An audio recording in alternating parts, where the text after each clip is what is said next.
오늘 아침 출근길에 청취자 여러분이 무심코 스마트폰 스크롤을 내리면서 지나친 정치 뉴스 헤드라인들을 한번 떠올려 보시죠. 네, 여야의 날선 공방이나 특정 법안 갈등 같은 거요. 그렇죠. 아니면 외교적 마찰이라던가. 보통 우리는 이런 사건들을 그저 좀 복잡하고 시끄러운 국내 정치의 단면이라고 생각하잖아요. 맞아요. 매일 반복되는 일상이니까요. 그런데 만약에 이 파편화된 로컬 뉴스들이 사실은 그 거대한 글로벌 지정학이라는 체스판 위에서 0.1초 단위로 움직이는 체스 말들에 불과하다면 어떨까요? 아주 흥미로운 비유네요. 그러니까 월스트리트의 미세한 금리 변화가 한국 주식시장에 막 자동 매도 폭탄을 터뜨리듯이 여러분 눈앞에 벌어지는 정치적 갈등이 누군가 짜놓은 글로벌 스크립트에 자동화된 반응일 뿐이라는 겁니다. 네, 완전히 기계적인 동기화라는 거죠. 맞습니다. 그래서 오늘 우리는 바로 이 도발적인 관점을 제시하는 문헌의 세계로 아주 깊게 다이브해보려고 합니다. 네, 오늘 다룰 텍스트는 원문에서 이른바 이재명의 검은 음모라는 아주 직설적이고 파격적인 타이틀로 명명된 자료죠. 네네. 이 자료는 현재 대한민국의 정치나 사회적 상황을 단순한 이념 대립으로 보는 게 아닙니다.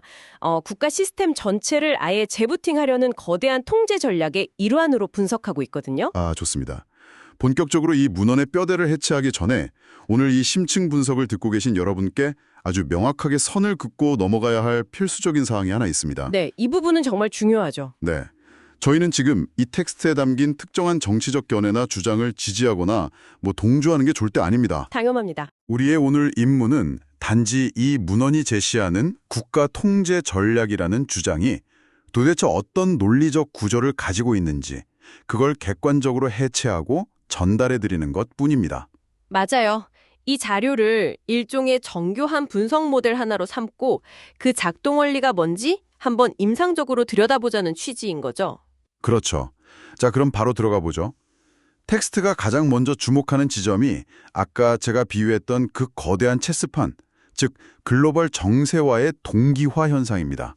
네, 구체적으로는 국내 특정 정치 세력, 특히 민주당과 이재명 대표 측의 행보가 해외의 지정학적 타이밍과 완전 기계적으로 맞물려 있다는 주장에서 출발하더라고요. 그 첫 번째 키워드가 반미윗 반이스라엘 기조였어요. 네, 맞습니다.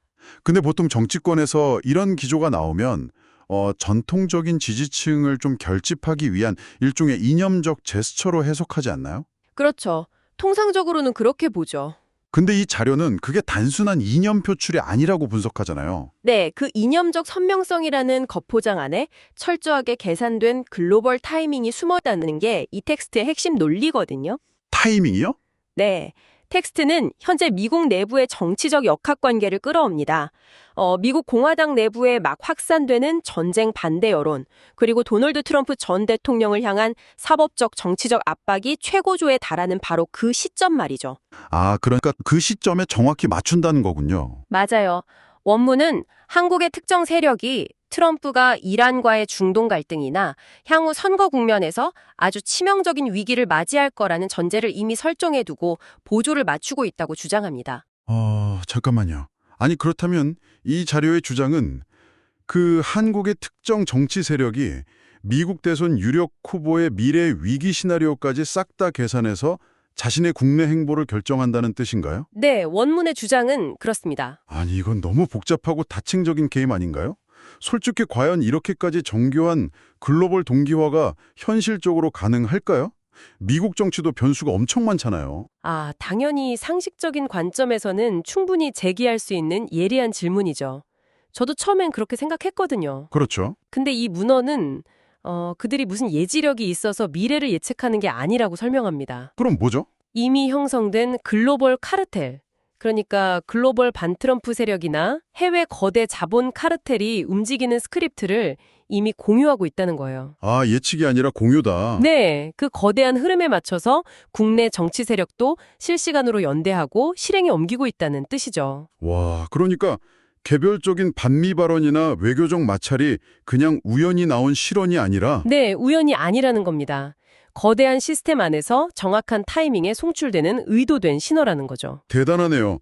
미국의 거시적 정치 위기라는 트리거가 당겨지면 한국에서는 딱 정해진 반미, 반이스라엘 코드가 출력된다. 스케일이 진짜 엄청납니다. 그렇죠. 근데요, 글로벌 차원의 큰 그림이 그렇다고 치면 구체적으로 국내 시스템은 도대체 어떻게 장악하려 한다는 건가요? 외부에서 아무리 신호를 맞춰도 내부를 통제하지 못하면 소용이 없잖아요. 바로 그 지정에서 이 심층 분석의 진짜 하이라이트가 등장합니다. 드디어 나오는군요. 네, 바로 4단계 콤보 전략입니다. 외부의 지정학적 흐름을 방패 삼아서 국내에서는 국가의 운영체제 자체를 완전히 다른 코드로 덮어씌우는 구체적인 실행 단계를 밟고 있다는 게 원문의 분석이거든요. 자, 그럼 우리가 수석 조사관의 입장이 되어서 이 4단계 전략을 하나씩 파헤쳐 보죠. 첫 번째 단계가 뭡니까? 1단계는 바로 국민 통제입니다. 구체적으로는 언론과 미디어를 통한 여론 통제죠. 언론 장악. 단순히 우호적인 기사를 써달라 이런 수준이 아니더라고요. 네, 아예 차원이 다릅니다. 레거시 미디어의 구조 자체를 장악해서 정보가 유통되는 통로를 꽉 쥐고 국민의 눈과 귀를 가린다는 거예요. 대중이 인식하는 현실 자체를 조작한다는 거군요. 그렇죠. 그리고 이 과정에서 자신들에게 방해가 되는 특정 인물이나 세력은 철저하게 악마화해서 여론을 유리하게 형성한다고 텍스트는 주장합니다. 언론으로 대중의 머릿속에 새로운 운영체제를 까는 거네요.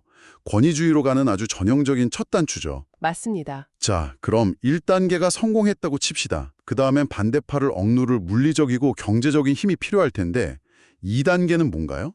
논리적으로 아주 자연스럽게 2단계의 타겟은 바로 기업이 됩니다. 경제의 핵심이니까요. 네, 그런데 여기서 텍스트가 지목하는 억압의 무기가 굉장히 독특해요. 바로 법안과 노동조합입니다. 법안과 노조요? 네, 원문은 특히 노란봉투법 같은 특정 법안들이 어떻게 기업을 억압하는 도구로 변질되는지 그 메커니즘을 아주 디테일하게 설명하거든요. 노란봉투법이라면 파업 노동자들에게 기업이 과도한 손해배상을 청구하지 못하게 막는 법안으로 저도 알고 있거든요. 네, 보통 그렇게 알려져 있죠. 겉보기에는 노동권 보호라는 아주 선명하고 도덕적인 명분이 있는데 이 문호는 이걸 어떻게 통제 수단으로 보는 건가요? 바로 그 도덕적 명분이 이 전략의 핵심 트릭이라고 분석하는 겁니다. 트릭이요? 네, 파업으로 기업에 막대한 손실이 생겨도 기업이 방어할 수 있는 법적 수단을 아예 무장해제시켜버리는 게 이 법의 본질이라는 주장이에요. 방어막을 없애버린다. 그렇죠. 방어막이 사라진 기업은 강성 기득권 노조의 압박에 그냥 속수무책으로 당할 수밖에 없잖아요. 그러니까 정치 세력이 기업을 직접 억압하면 역풍을 맞으니까 노조와 법안을 일종의 기업 통제용 리모컨처럼 우회해서 사용한다는 주장이군요. 리모컨, 정확한 비유입니다. 손에 피 한 방울 묻히지 않고 노동자의 권리라는 반박하기 힘든 프레임을 내세워서 시장과 기업을 굴복시키는 구조를 만든다는 겁니다. 와, 이거 진짜 정교하네요.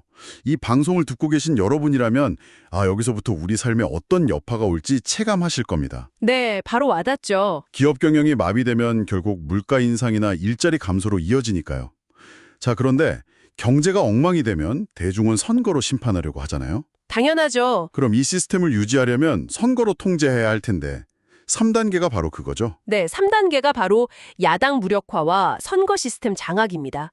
근데 여기서 분석이 진짜 교묘하고 서늘합니다. 어떤 면에서요?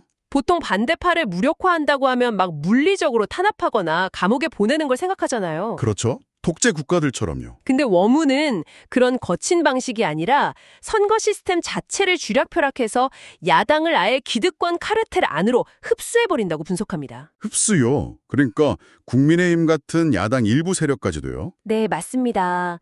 선거 룰을 만들어서 반대파에게도 일정한 의석수나 달콤한 이권을 보장해주는 거예요. 투쟁할 의지를 꺾어버리는 거군요. 그렇죠. 우리가 판을 다 짰으니까 너희는 그냥 우리가 허락한 테두리 안에서 적당히 야당 역할이나 하면서 기득권 누려라 이거죠. 여당과 야당이 겉으로는 싸우는 척하지만 뒤에서는 권력을 나누어 먹는 카르텔이 된다는 끔찍한 경고입니다. 와, 저항 세력을 없애는 게 아니라 공범으로 만들어버린다. 유권자들은 완벽하게 속고 있는 거네요. 이 문헌의 시각에 따르면 그렇습니다. 자, 언론 여론 통제하고 기업 자본 쥐어짜고 야당까지 기생하게 만들었어요. 다 장악한 것 같은데 마지막 4단계는 뭡니까? 종착지가 있죠? 네, 이 모든 1, 2, 3단계의 최종 종착지, 바로 개헌입니다. 헌법. 시스템 자체를 영구적으로 바꾸는 거군요. 맞습니다. 현재 시스템에서는 아무리 권력을 다 잡아도 5년 뒤면 정권이 바뀔 위험이 있잖아요. 대통령제니까요. 네. 그래서 아예 내각제로 전환하거나 장기 집권이 가능한 형태로 국가 최고 규범인 헌법을 개조하려 한다는 게 4단계의 핵심 경고입니다. 내각제 개헌이 구체적으로 어떻게 장기 집권의 토대가 된다는 논리죠? 이미 3단계를 통해 의회와 선거 시스템을 장악했잖아요. 내각제는 의회를 장악한 다수당이 행정권까지 독점하는 구조니까 밀실에서 자기들끼리 총리를 돌려막게 하면서 영구적으로 권력을 세습할 수 있다는 분석입니다. 국민이 투표소에서 정권 전체를 심판할 수 있는 통로 자체를 아예 막아버리는 거네요. 그렇죠. 국민의 직접적인 통제권을 빼앗는 거죠. 여론 통제, 경제 억압, 반대파 흡수, 헌법 개조. 와, 이거 하나하나 뜯어보니까 정말 단순한 정치 공세가 아니라 시스템 붕괴를 향한 권위주의 모델의 전형적인 순서를 그대로 따르고 있네요. 네, 텍스트가 왜 이걸 단순한 갈등이 아니라 체제 변혁으로 보는지 그 이유가 명확히 드러나는 대목이죠. 자, 그럼 이쯤에서 우리는 이 문헌의 경고를 현실로 좀 끌고 내려와 봐야겠습니다. 이 방송을 듣고 계신 청취자 여러분이 가장 궁금해하실 질문. 그래서 이 4단계 콤보가 완성되면 도대체 우리 일상에는 어떤 일이 벌어지는가? 이겁니다. 원문이 내린 결론은 아주 참혹합니다. 만약 1단계에서 말한 글로벌 정세 동기화, 즉 미국과의 대립이 본격화되면 한국처럼 수출과 한미동맹에 목숨 건 나라는 막대한 경제적 타격을 입게 됩니다. 환율 급등이나 자본 이탈, 이런 거시경제 붕괴가 오겠네요. 네, 당연히 오죠. 그런데 문제는 그로 인한 막대한 고통을 누가 짊어지느냐는 겁니다. 결국 평범한 일반 국민들 아닌가요? 물가 폭등하고 일자리 잃고? 맞습니다. 고통은 온전히 국민의 희생으로 돌아가는데 이 시스템을 설계한 권력층은 절대 책임지지 않는다는 게 가장 섬뜩한 포인트입니다. 책임을 안 진다고요? 어떻게 그게 가능하죠? 이미 1단계에서 언론을 장악했잖아요. 그 미디어를 방패 삼아서 모든 경제 위기의 책임을 해외 외세의 압박이나 특정 부유층의 탓으로 돌리는 프레임을 짜는 거죠. 교묘하게 책임을 회피하고 분노를 다른 곳으로 돌리는 거군요. 네, 자신들은 구원자처럼 행세하면서요. 이 문헌의 경고가 진짜 무겁게 다가오네요. 이게 그냥 우리가 어떤 정책을 지지하느냐의 문제가 아니잖아요. 그렇죠. 우리가 앞으로 어떤 체제에서 살게 될 것인가를 묻고 있는 겁니다. 결국 이 텍스트의 결론은 지금 대한민국이 단순한 정권 교체기를 지나서 완전 권위주의 체제로 넘어가고 있다는 뜻인가요? 네, 원문은 굉장히 단호합니다. 지금 북한이나 중국식의 억압적이고 통제된 권위주의 시스템으로 넘어가는 아주 위험한 단계에 진입해 있다고 경고하죠. 와, 그리고 이게 단순한 추측이 아니라 지금 현실에서 벌어지고 있는 입법 활동이나 외교적 마찰들의 타이밍이 그걸 증명하고 있다고 주장합니다. 정보의 과잉 속에서 우리가 놓치고 있던 진짜 위협이 바로 이런 시스템의 근본적인 변화일 수 있다는 걸 시사하네요. 자, 오늘 심층 분석 내용 정말 밀도가 높았습니다. 네, 다루는 내용 자체가 워낙 거대하니까요. 짧게 요약을 좀 해보죠.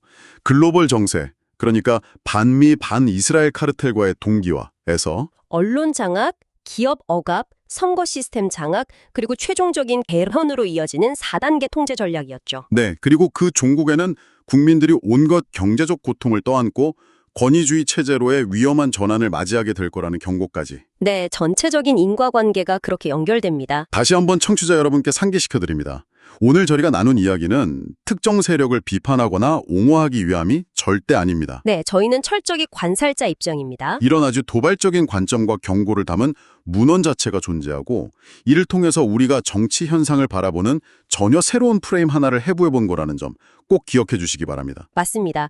그래서 오늘 이 심층 분석을 마무리하면서 청취자 여러분 스스로 탐구해 볼 만한 도발적인 질문을 하나 던지고 싶네요. 오, 좋죠. 어떤 질문인가요? 오늘 살펴본 이 자료의 주장처럼 만약 매일같이 터지는 국내의 크고 작은 정치적 사건들이 사실 거대한 글로벌 스크립트의 일부라면 말이죠. 네. 우리는 내일 아침 뉴스를 볼 때 이 질문을 꼭 던져봐야 할지도 모릅니다. 이 기사 속에 나오는 갈등은 과연 진짜 우리 내부의 문제일까? 아니면 누군가 번역해 놓은 거대한 체스 게임의 한 수일 뿐일까? 이야, 진짜 소름 돋는 질문이네요. 여러분은 그 스크립트의 행간을 읽어낼 준비가 되셨습니까? 시야를 완전히 다르게 만들어주는 관점이죠. 그렇습니다. 오늘 저희가 준비한 다이브는 여기까지입니다. 다음 시간에도 여러분의 뇌를 자극할 깊이 있고 날카로운 지식의 조각을 가지고 다시 돌아오겠습니다. 깊게 파고드는 하루 보내십시오.